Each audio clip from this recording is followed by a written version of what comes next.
قال الله تعالى في شأن نبيه إن الله وملائكته يصلون على النبي يا أيها الذين آمنوا صلوا عليه وسلموا تسليما اللهم صل على سيدنا محمد على وعلى آل سيدنا محمد وبارك وسلم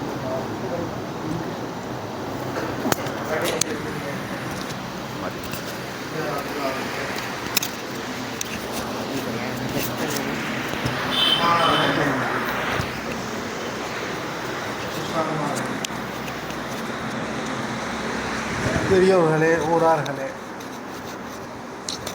நம் அனைவர்கள் மீதும் அல்லாஹுடைய ரஹ்மத் இறங்கட்டுமாக. குறிப்பாக இந்த ஆண்டு இந்நாளை கொண்டு துவங்க இருக்கிறது. அல்லாஹ் இந்த மதரசாவின் இந்த ஆண்டை மகான்களுடைய துவா தவஜ்ஜை கொண்டு காமிலாக முக்கம்மலாக முத்துமையினல் குலூபாக அல்லாஹ் ஆக்கியால் புரிவானாக. பொதுவாக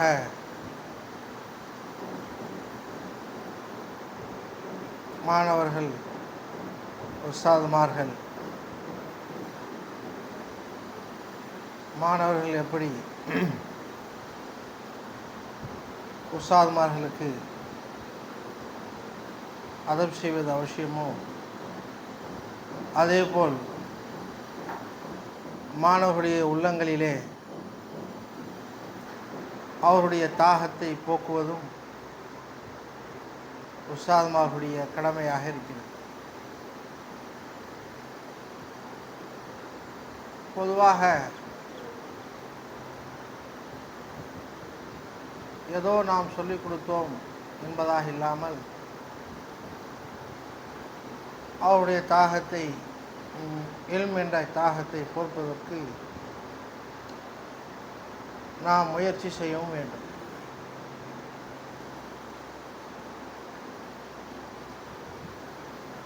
அதன் விஷயத்திலே எனது ஷேக் நாயகம் எப்படி நடந்து கொண்டார்கள் என்பதாகெல்லாம் பெரியோர்களுக்கு, ஹுலஃபாக்களுக்கு தெரியும்.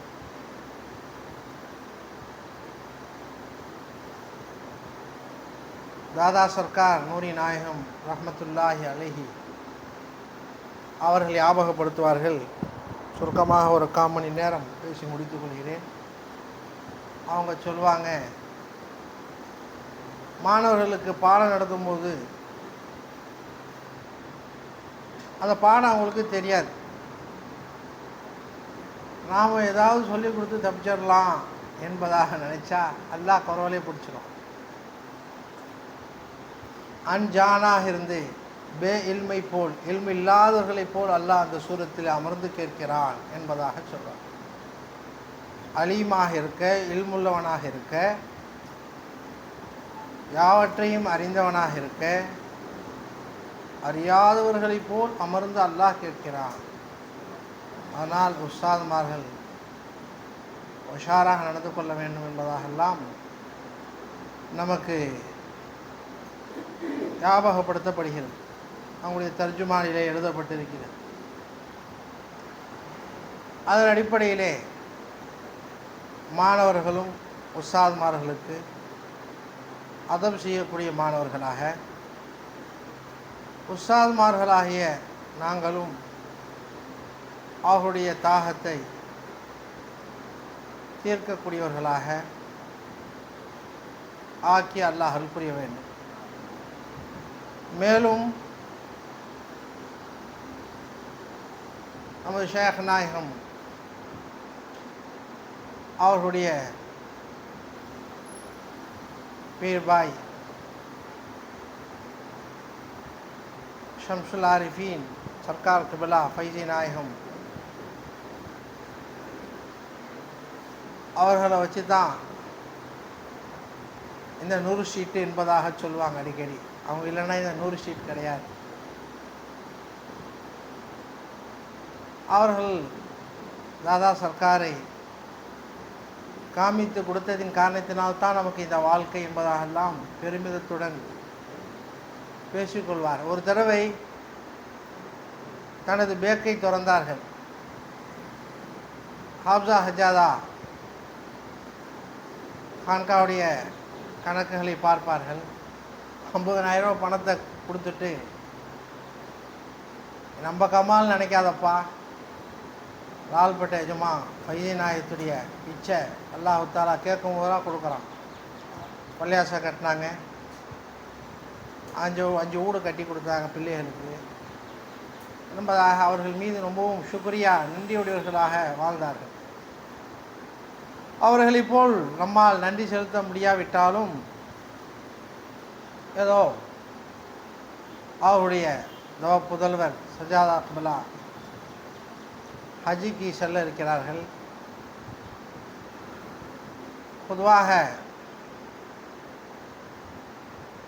பெரிய ஹஜ்ஜாதா ரபரல்லாஹ் மறுக்குது, அவங்க 6 மாதம் ஃபாத்தியா. இன்னைக்கு அவங்க ஹஜ்ஜிக்கு போகும்போது சர்க்காரை பார்த்து அழுதாக. அப்போ சர்க்கார் சொன்னாங்க, முரீதுக்கும் ஷேக்குக்கும் மத்தியில் ஃபிராக் கிடையாது, ஏன் அழுகுறேன்னா. அப்புறம் அவன் அழுகியை கண்டு மദ്രാஸுக்கு போய் அனுப்பி வச்சாங்க. அதுபோல் அவர்களை அனுப்பி வைப்பது தான் நம்முடைய ஆசை. என்றாலும் பகதாதுடைய சஃபர் இருப்பதினால் அவர்களை வழி அனுப்புவதற்காக இந்த நிகழ்ச்சியும் ஏற்பாடு செய்யப்பட்டுள்ளது. அல்லாஹ்வுடைய ஹஜ்ஜின் பொருட்டால் நம் அனைவர்களுக்கும் அல்லாஹ் மையத்துடைய இதராக்கை, குர்பு வசூலுடைய ஷுஊரை அல்லாஹ் தந்தல் புரிய வேண்டும். பொதுவாக ஹாஜிகள் அல்லாஹ்வை நாடி செல்லக்கூடியவர்கள். அபு யசீதுல் பிஸ்தாமி ரஸி அல்லாஹ் அன்ஹு முதல் தர ஹஜ்ஜி செஞ்சுட்டு முரீதல் விசாரிக்க வந்தாங்க, என் ஹஜ்ஜி இன்னும் கபூல் ஆகலைன்னா. ஏன்னு கேட்கும்போது காபா மட்டும் தான் நான் பார்த்தேன் என்பதா.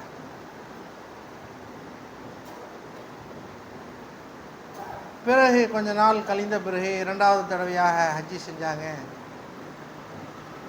அப்பையும் கேட்கப்படும் விசாரிக்கும் பொழுது ஹஜ்ஜி கபூல் ஆகலை, காபாவுடைய ரப்பையும் தரிசித்தேன் என்பதாக சொன்னார். 3வது தடவை கேட்கும் பொழுது, இப்பொழுது தான் என் ஹஜ்ஜி கபூலானதை போல் தெரிகிறது, காபாவை பார்க்கவில்லை, காபாவுடைய ரப்பை தரிசித்தேன் என்பதாகெல்லாம் நம்முடைய சுலூக்கிலே ஞாபகப்படுத்துவார்கள். அதன் அடிப்படையிலே ஹஜ்ஜுக்காக அல்லாஹு தாலா அவர்களை அழைத்திருக்கின்றான் என்று சொன்னால், ஹக்குடைய இஜாபத்தை இப்ராஹிம் அலைஹிஸ்ஸலாத்துடைய அந்த அழைப்பை ஏற்றுத்தான் அந்த இடத்திற்கு, புனிதமிக்க இடத்திற்கு செல்கின்றார்கள். இப்ராஹிம் அலைஹிஸ்ஸலாத்துடைய ஆவாஸ், அந்த சவுண்டு யாருக்கு காதில் விழவில்லையோ ஹஜ்ஜி செய்யக்கூடிய பாக்கியம் கிடைக்காது என்பதாகெல்லாம் நமக்கு ஞாபகப்படுத்துவார்கள். அல்லாஹ் அவர்களுக்கு அருள் புரிந்தான். அந்த புனிதமிக்க இடத்திற்கு செல்ல இருக்கிறார்கள். காரணம்,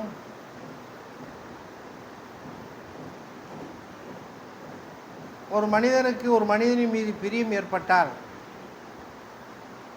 வெளிநாட்டிலிருந்து ஒரு மனிதர் வருகிறார், தன் வீட்டுக்காக ஏதாவது ஒன்றை கொடுத்து அனுப்புவார். இது என் வீட்டுக்கு, என் பீவிக்கோ எனது அம்மா பாபாவுக்கோ இதை போய் கொடுத்து விடு என்பதாக பிரியம் இருந்தால், தொடர்பு இருந்தால். அதேபோல் அல்லாஹ்வுடன் தொடர்பை உடையவர்கள் நாம், அல்லாஹ்வுடைய அடியார்கள் நாம், குறிப்பாக ரசூலுடைய உம்மத்தினர்கள் நாம். அந்த இடத்திற்கு போகும் பொழுது நாம் எதை அனுப்ப வேண்டும்? எதை விருந்து ஊட்டுவார்கள் பொதுவாக பழக்கம், எதை கொடுத்து அனுப்ப வேண்டும்? நாம் அனைவர்களும் அல்லாஹ்வுடைய சமூகத்திலே எதை சமர்ப்பணம் செய்ய வேண்டும், ரசூலுடைய சமூகத்தில் எதை சமர்ப்பணம் செய்ய வேண்டும்,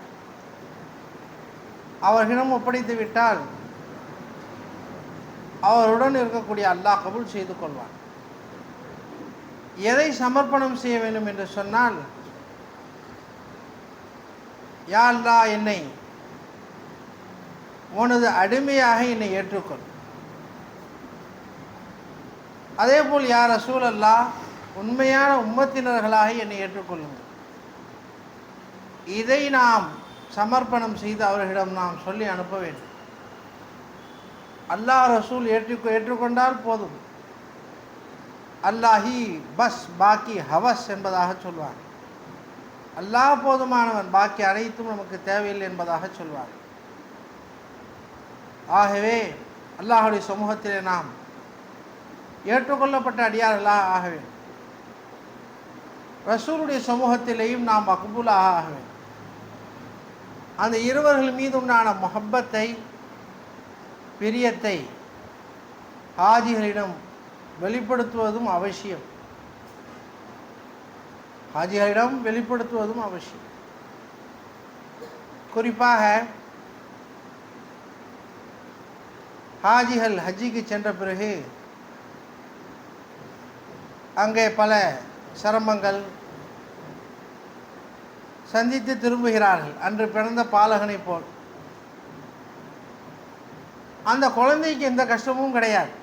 ஒரு குழந்தை தாயுடைய வயிற்றில் நின்று பிறக்கும் பொழுது குழந்தைக்கு எந்த கஷ்டமும் கிடையாது, உணர்வது கிடையாது. கஷ்டம் இருந்தாலும் அந்த குழந்தை உணர்வது கிடையாது. அந்த குழந்தை பெற்றெடுக்கக்கூடிய தாய்க்கு தான் கஷ்டம். அதனால்தான் தாய்க்கு எவ்வளோ நாட்கள் நாம் ஹிதமத்து செய்தாலும் அவருடைய ஹக்கை, அந்த பெண்மணியுடைய ஹக்கை அதா செய்ய முடியாது என்பதாகெல்லாம் நமக்கு மார்க்கம் சொல்லி காட்டுகிறது. அதேபோல் இந்த ஹாஜிகள் திரும்பி வரும் பொழுது அன்று பிறந்த பாலகனாக வெளியில் வருகிறார்கள். ஏன் அன்று பிறந்த பாலகனாக அவர்கள் ஆகின்றார்கள்? என்ன காரணம்? யோசிக்க வேண்டும். ஒரு குழந்தை பிறக்கும் பொழுது அந்த குழந்தைக்கு நான் என்ற உணர்வே இருக்காது. நான் என்ற உணர்வை இழந்ததாகத்தான் இருக்கும். அந்நிலையில்தான் அது வெளியிலே வருகிறது. பிலா ஷூர், உணர்வற்று வெளியில் வருகிறது. அதேபோல் உண்மையாக மனிதன் ஹக்கை தரிசித்து விட்டால்,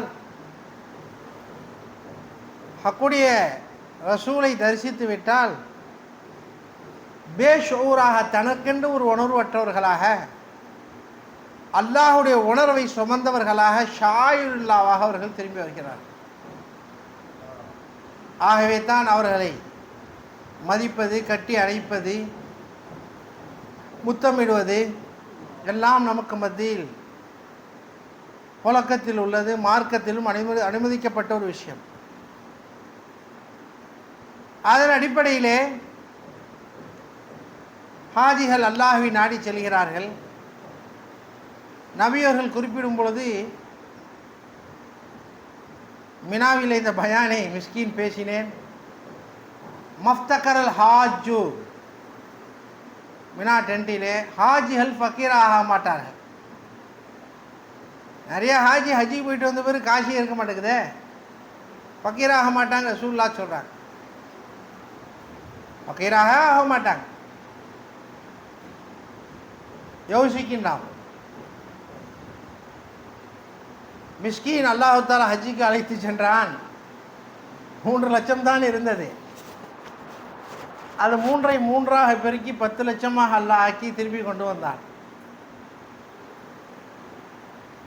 வந்த பிறகு ஏனென்று சொன்னால், நபியுடைய ஹதீஸ் உண்மை என்பதை விளக்குவதற்காக சொல்கிறேன். என்னுடைய கமால் கிடையாது, ஷேக்குடைய ஃபைசான். ஹஜ்ஜிலிருந்து வந்த பிறகு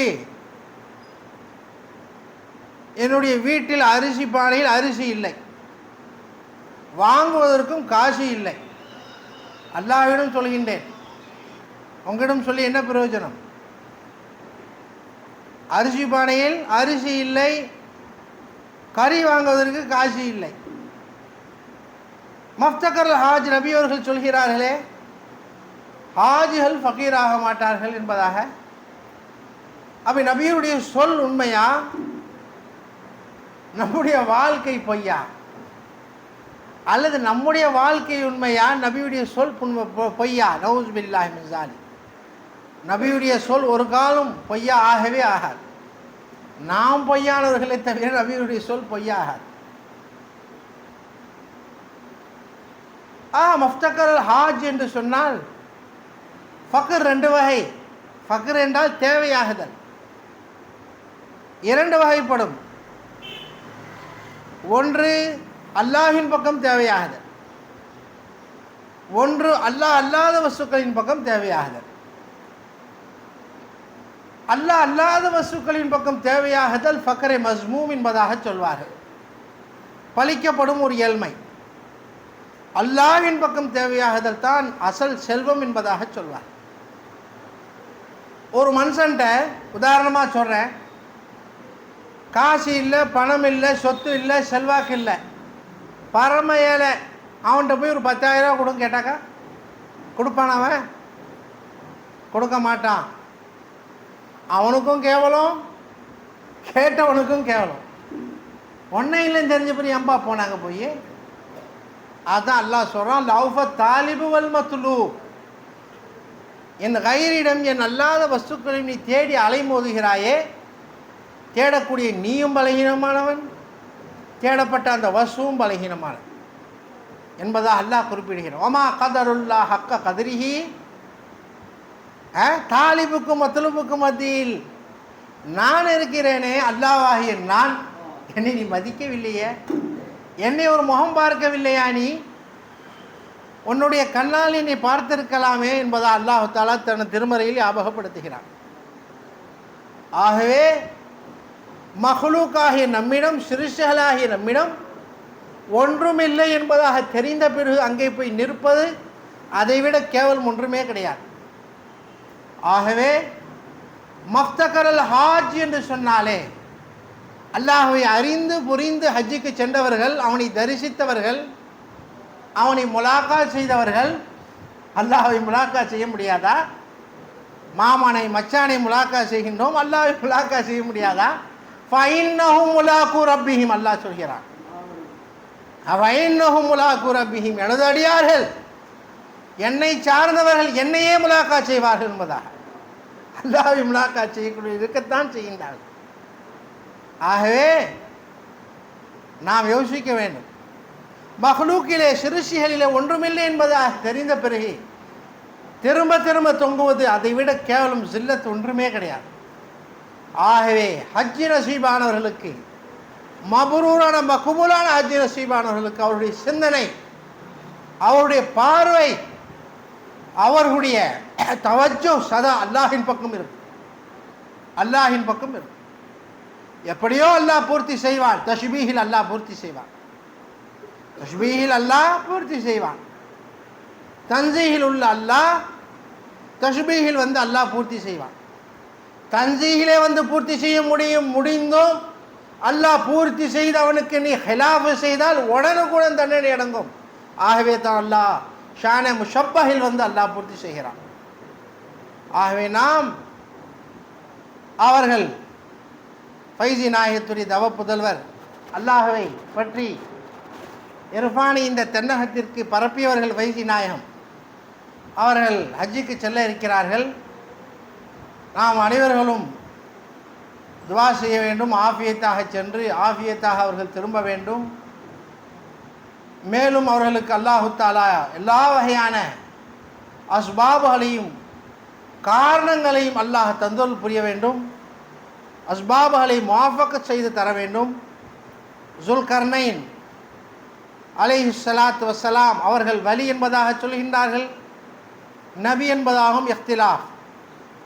அல்லாஹு தஆலா அவர்களை பற்றி சொல்லும் பொழுது ஆத்தீனாஹு மின் குல்லி ஷைஇன் சபபா, ஒவ்வொரு வஸ்துவிலிருந்தும் சபபுகளை நாம் ஏற்படுத்தி தந்தோம். நமக்கெல்லாம் காரணங்கள் முத்தாய்யனாக இருக்கிறது. தண்ணி குடித்தால்தான் தாகம் நீரும், நீங்கும். உணவு அருந்தினால்தான் பசி நீங்கும். சம்பாதித்தால்தான் நாம் செல்வமாக செல்வத்துணத்துடன் வாழலாம் என்பதாக ஒவ்வொரு வாசலை நாம தாயின் செய்து கொண்டோம். ஆனால் அல்லாஹுடையவர்களுக்கு, அல்லாஹை முத்தலக்காக பார்க்கக்கூடியவர்களுக்கு ஒவ்வொரு ஷையும் சபபாக மாறிவிடும். ஒவ்வொரு ஷையும் சபபாக மாறிவிடும். அதனால் தான் மூசா அலைஹிஸ்ஸலாத்து வஸ்ஸலாம் தண்ணீரை இல்லாத அந்த கல்லில் இருந்து அடித்தார்கள், தண்ணீர் வந்தது. எப்படி தண்ணீர் வந்தது? ஃபஜ்ரத்து மின்ஹு இஸ்னதா ஆஷர ஐனன், 12 ஊற்றுகளாக அது உடைந்தது என்பதாக எல்லாம் நமக்கு ஞாபகப்படுத்துகின்றார். ஒவ்வொரு சபபுடன் முசப்பிப் அருகாமையில் இருப்பதின் காரணத்தினால் ஒவ்வொரு சபபும் நமக்கு ஒத்துழைக்க ஆரம்பித்துவிடும். இந்த சபபு செத்தால் அடுத்த சபப், இந்த சபபு செத்தால் அடுத்த சபப். அதனால் தான் அஹ்லுல்லாக்கள் ஒரே தாயினை நம்பி வாழ மாட்டார்கள், ஒன்றை நம்பி வாழ மாட்டார்கள். ஒன்றில் பலதை நம்பி வாழ்வார், பலதில் ஒன்றை நம்பி வாழ்வார்கள். ஆகவே அவருடைய ஹஜ்ஜை அல்லாஹு தாலா இலகுவாக, மப்ரூராக, மக்பூலாக, அல்லாஹுவை முலாகா செய்யக்கூடிய ஹஜ்ஜாக, ரசூலை சந்திக்கக்கூடிய ஹஜ்ஜாக அல்லாஹு தாலா அவர்களுக்கு, மேலும் அவர்களுடன் செல்ல இருக்கக்கூடிய அவருடைய திரு மருமகனார் அபுல் ஹசன் ஃபைசி அவர்களுடைய ஹஜ்ஜையும் அல்லாஹு தாலா, அவருடைய மனைவியினுடைய ஹஜ்ஜையும் அல்லாஹு தாலா ஷரப்பாக அல்லாஹ் அல் புரிவானாக. அல்லாஹு தாலா இந்த மாணவ கண்மணிகளுக்கு அவர்களின் பொருட்டால் ஆஃபியத் சலாமத்தையும், உஸ்தாத்மார்களுக்கு ஆஃபியத் சலாமத்தையும், ஃபெஹமையும், விளக்கத்தையும், தஃஹீமையும் அல்லாஹு தாலா தந்தொருள் புரிவானாக. வாஹிரு தாவானா அனில் ஹம்துலில்லாஹி ரப்பில் ஆலமீன்.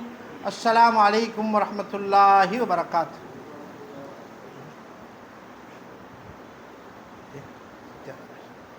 அத்தா மைக்